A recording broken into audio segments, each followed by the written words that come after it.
meeting of 3 hours. And adoption of the agenda.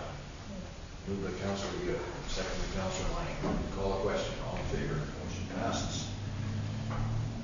And adoption of the minutes of the regular meeting of 2014-10-28. Moved by Councillor Lang, second by Councillor Hewitt. Discussion. Call the question. All in favor? Motion passes. And the adoption of the committee of the whole finance meeting, or be received. I'll move that the committee of the whole finance meeting minutes of 2014-10-23 be received. Second by Councillor Lang. Discussion. Call the question. All in favor? Motion passes. And I'll move that the committee of the whole minutes of 2014-11-05 be received. Okay, I think Jim was out there first. Seconded by Councillor Holland. Call the question. All in favor? Motion passes. No delegations. Business arising from the minutes. Report from the administrator. Public Works and Projects. Public Works are actively preparing for the snow removal season and preparing the Campbell building for the winter months.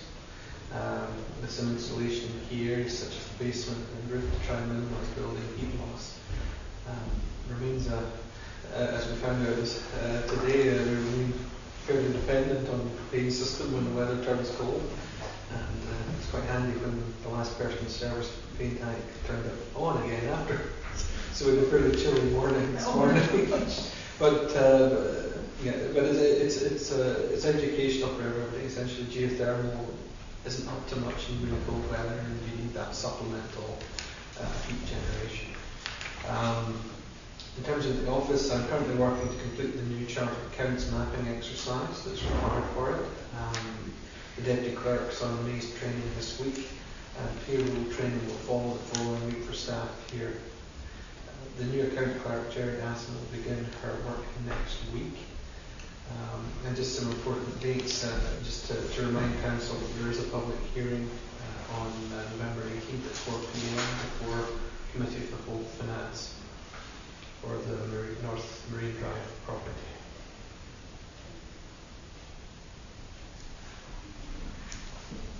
Motion to receive. Moved by Councillor Hewitt, second by Councillor Lang. Discussion. Call the question. All in favor? Motion passes. Correspondence. 5A. I'll move the letter dated 2014-10-28 from Minister Oakes be received. Moved by Councillor Hewitt, second by Councillor Lang. Discussion. Call the question. All in favor? Motion passes. And I'll move that the letter dated 2014-2031 from Mr. Ekman be received. Moved by Councillor Lang. Second by Councillor Holland. Discussion. Call the question. All in favor? Motion passes. I'll move the letter from Minister Lake be received. Moved by And Councillor. refer to Health Select. Moved by Councillor Holland, second by Councillor Hewitt. Discussion. Call the question. All in favor? Motion passes. Okay, and communications for information.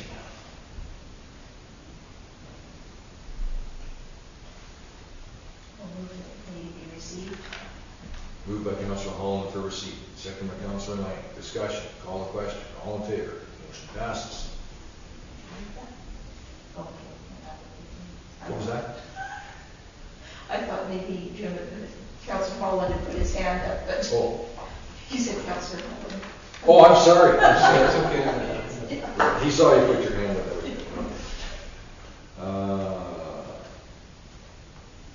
So, committees and staff reports, committee action items.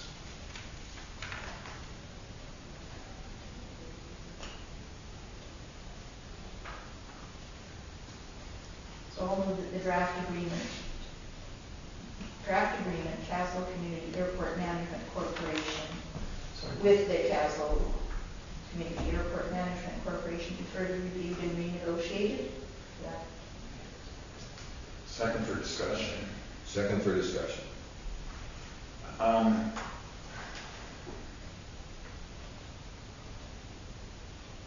I guess my concern concern is there going to be, are we going to continue on dealing exclusively with the Kaslo Community Airport Management Corporation, or are we going to take a step back and go out for requests for, well, it won't be us, but it's hard for me to make this, you know, because of the changeover in council. But did we have from the previous meeting, was there any consensus on whether we were planning on doing anything different in terms of, you didn't take anything from that? Well, there was essentially a round table where there was a sentiment that it would probably go out to the community, but there wasn't a resolution. There was no resolution to that effect. Well, if I remember the discussion, Councillor Holland suggested that the business case be a little clearer. Was that not correct, Jim? Isn't that what you wanted to see? Like, you know, what the revenue to the village was versus the $5,000. What I ended up asking for was that the kind of the deliverables and our expectations were more concretely itemized, like it was kind of like all these different things that were sprinkled through the document, and I was having a hard time keeping track of exactly what the deliverables were and exactly what our responsibilities were. So I was asking for that to be a little bit kind of listed somewhere. And I think that's what this recommendation moves us towards. And then because we own the document, it's our document, we develop it. And then if other parties want to come forward and with proposals concerning the document, that would be a decision for the other council. You know, basically an RFP, here's the contract, this is the request for proposal, this is the submission date. But we want to be clear, if I understand you, Jim, that of what that contract specifically states for deliverables. Was that not what the, because you felt it wasn't that clear, or? Yeah, I thought I was having a hard time keeping it all organized in my mind as I went through it, you know. But I didn't make any comment about specifically which group we were dealing with, other than I did comment in the question period that was appreciative of the fact that there was a group that stepped forward to initiate the process. Exactly. And that doesn't necessarily mean that they're the only ones in the game. I mean, they're assisting us moving forward, and that any step we take forward, whether it's with them or whoever, is still going to benefit them. That's all about the airport management plan. So it's moving forward. Somebody decide at some point once they've got it, because we don't even, it's hard to negotiate with anyone right now. We don't even know we don't have a thing yet. You know, what we want or what we expect to be delivered to us from them yet. To my mind, that needs to be developed. The only way it's going to happen, it's not going to happen completely in-house. It's got to involve the users, which is what the CEO has been involved in doing. Councilor. Well, sort of what I'm hearing is that we maybe should take out the reference to a specific group then, that's, if it may not necessarily be that group, just a draft, potential draft agreement for aerodrome operations. Councilor Lang. Well, I'm okay with leaving the Kaslo Community Airport Management Corporation if you just take out the renegotiated, because to me that indicates that you're negotiating specifically with them, that it just be further reviewed, and that leaves the door wide open for any kind of review that you want to take place, or however the new council chooses to move forward. So you want to Yeah, I'm friendly fine amendment. with taking the renegotiated part off the end. Yeah. Further discussion? Call a question? All in favor? Motion passes.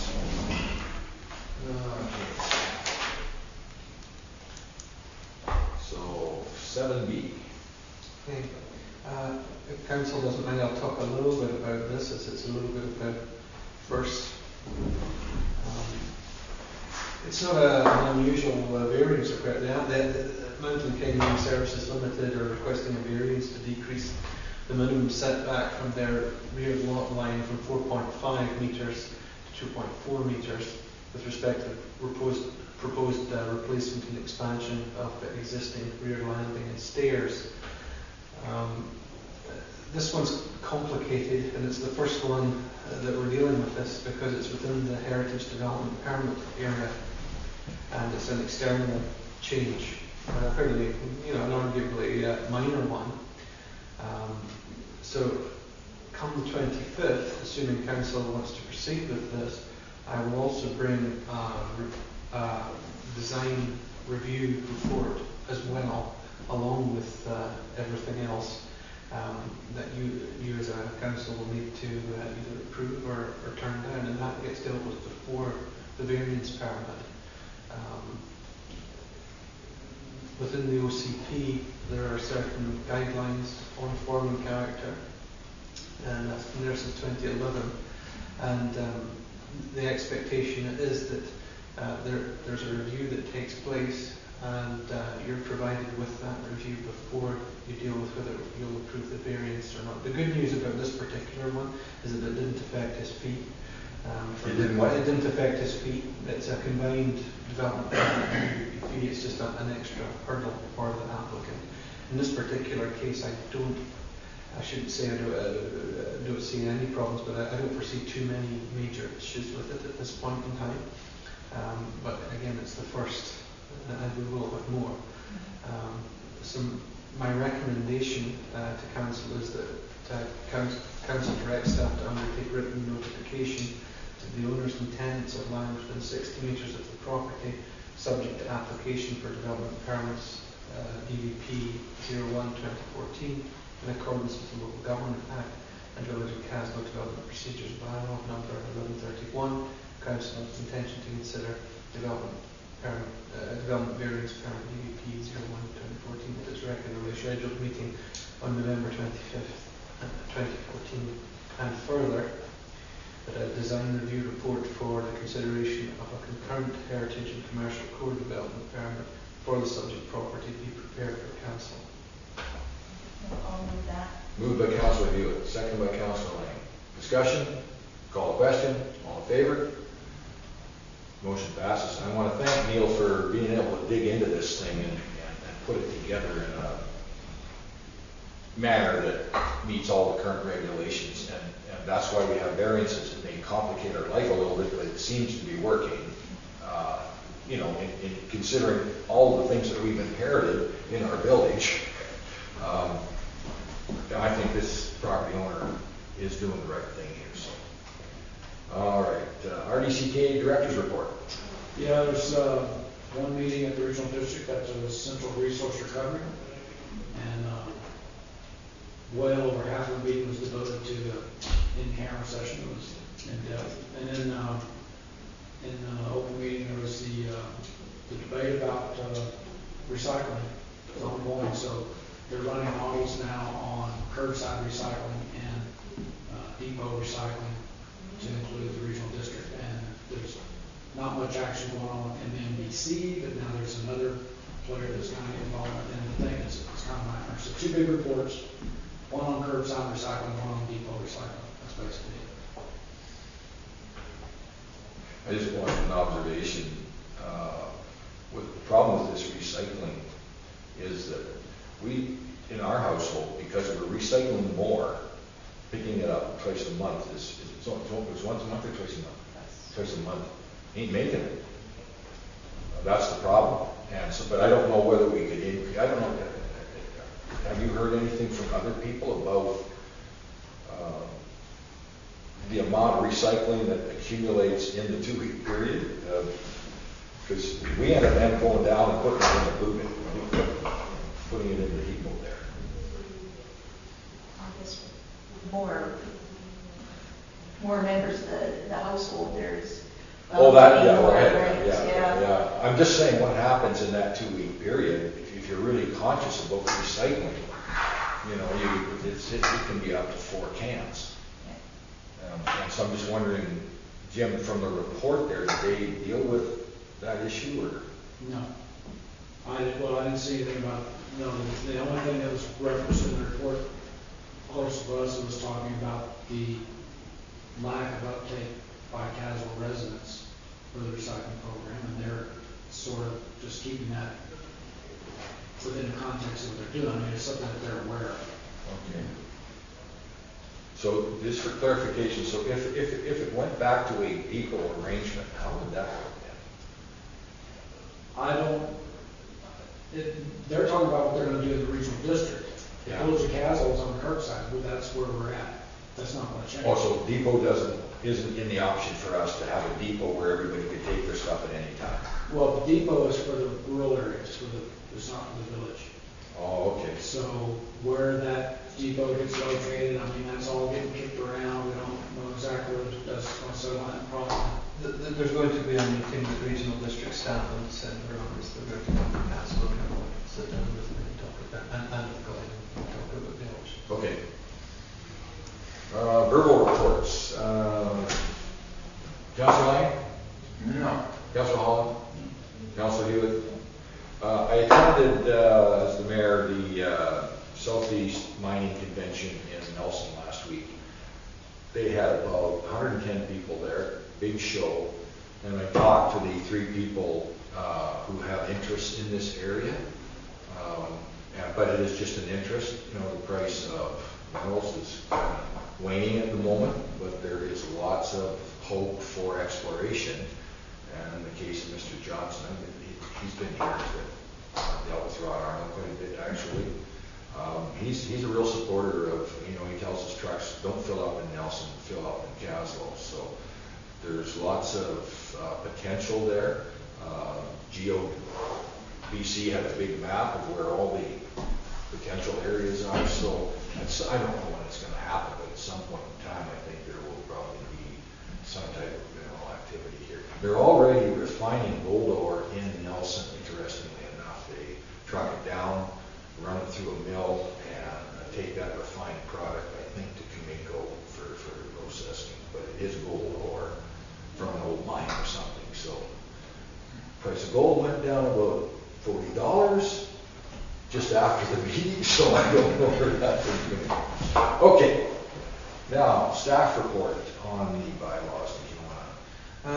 Just well, the staff report you see there is just specifically for the proposed bylaw to amend Waterworks bylaw number 1127. However, there's one bylaw tonight that requires adoption, another which is again a housekeeping bylaw to provide a cut-off date for the Village of Castle building bylaw and allow the regional district one to essentially take over.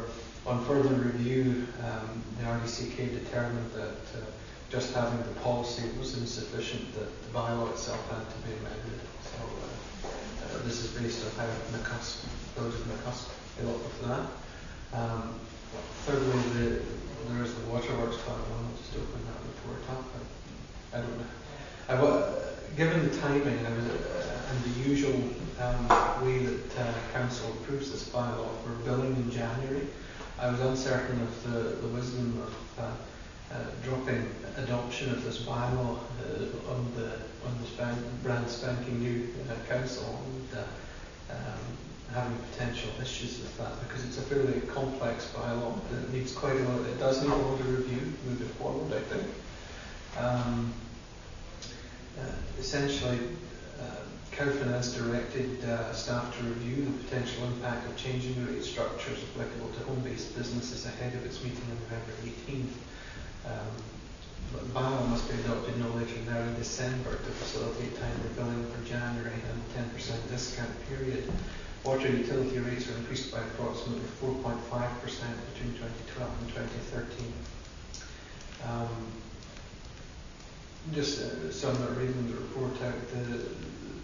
The business categories that we see in the water rate bylaw are largely based on the fairly elderly business licensing bylaw, which is also up for review and change next year. I'm awaiting the outcome of the province's mobile business licensing evaluation to see how we move forward with that. And if council's comfortable with what I suggest, which is a 2% rate of inflation increase for next year, it might be less than some, more than others, without me knowing specifically what capital projects the new council will select. It's hard for me to crystal ball gaze too much. I'm suggesting we could live with that, at least for the next year. If all capital projects required for water were to proceed next year, I would recommend something in the order of a 4 to 5% increase. But I think that's a little unlikely right now. Other capital reserves require quite a bit of urgent attention and replenishment. I also make the observation that water parcel or frontage taxes is supposed to be the principal revenue source for capital projects within the utility. And we usually do that around April or May of the year, and that would give the new council quite a bit of time to think about that. So I provide three there. The first, you don't need to do a resolution on, basically gives the bylaw 3 readings. But I am encouraging you to direct Finance to review the business licensing bylaw in light of the province's report, which I hope we'll have really soon. And also direct them to review the water rates bylaw structure and approach to rates well in advance of the 2016 bylaws adoption, with considerable focus on home-based businesses. From a purely a time management perspective, that's what I'm suggesting, given Saturday's events. But if you want to leave it to the 18th, that's more than possible as well. We can do that.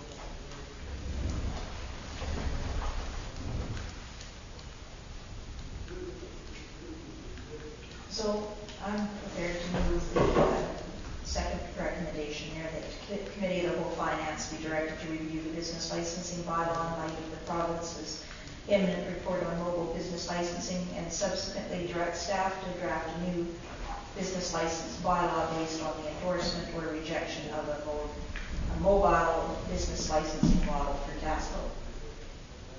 Moved by Councillor Hewitt, second by Councillor Lane. Discussion. Call the question. All in favor?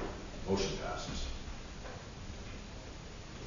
And I move that the Committee of the Whole Finance be directed to review the water rates bylaw structure and approach to rates well in advance of the 2016 bylaws adoption, with considerable focus on home-based business. Moved by Councillor Hewitt, second by Councillor Lane. Discussion. Call the question. All in favor? Motion passes.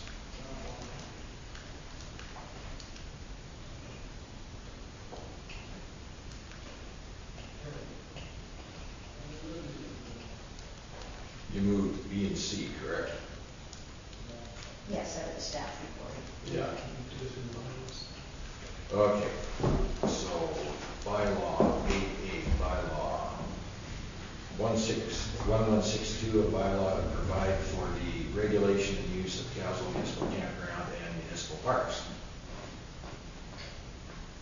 You want to read it? Yeah, but bylaw 1162, a bylaw to provide for the regulation and use of kaslo municipal campground and municipal parks be adopted. Moved by Councillor Lane, second by Councillor Hewitt. Discussion. Call the question. All in favor? Motion passes. I'll move that bylaw 1164, a bylaw to amend Village of Kaslo bylaw number 1114, be read a first time by content. Moved by Councillor Hewitt, second by Councillor Lane. Discussion. Call the question. All in favor? Motion passes. I'll move that bylaw 1164, a bylaw to amend Village of Kaslo bylaw number 1114, be read as second and third time by title. Moved by Councillor Hewitt, second by Councillor Hall. Discussion. Call the question. All in favor? Motion passes. We're on C now. Yeah. Okay, I'll move that bylaw 1165, bylaw to amend waterworks bylaw number 1127, be read first time by content. Moved by Councillor Hall and second by Councillor Lane. Discussion. Call the question. All in favor? Motion passes. And then bylaw 1165, a bylaw to amend waterworks bylaw number 1127, be read second and third time by title. Moved by Councillor Hall and second by Councillor Hewitt. Call the question. All in favor? Motion passes. We can have a resolution to bring forward under 9. Oh, under 9? Yeah, you need to chat as well. I've got the word in. Yeah, can you read it? There's a resolution being brought forward into public from in camera that beginning in 2015, all transactions surrounding village dispositions of land with respect to changes of land ownership and interest on title and transaction costs that include mandatory independent appraisal be costs borne by the purchaser before a final consideration and approval is determined by council. Moved by Councillor Hall, second by Councillor Lang. Discussion. Call question. All in favor? Motion passes.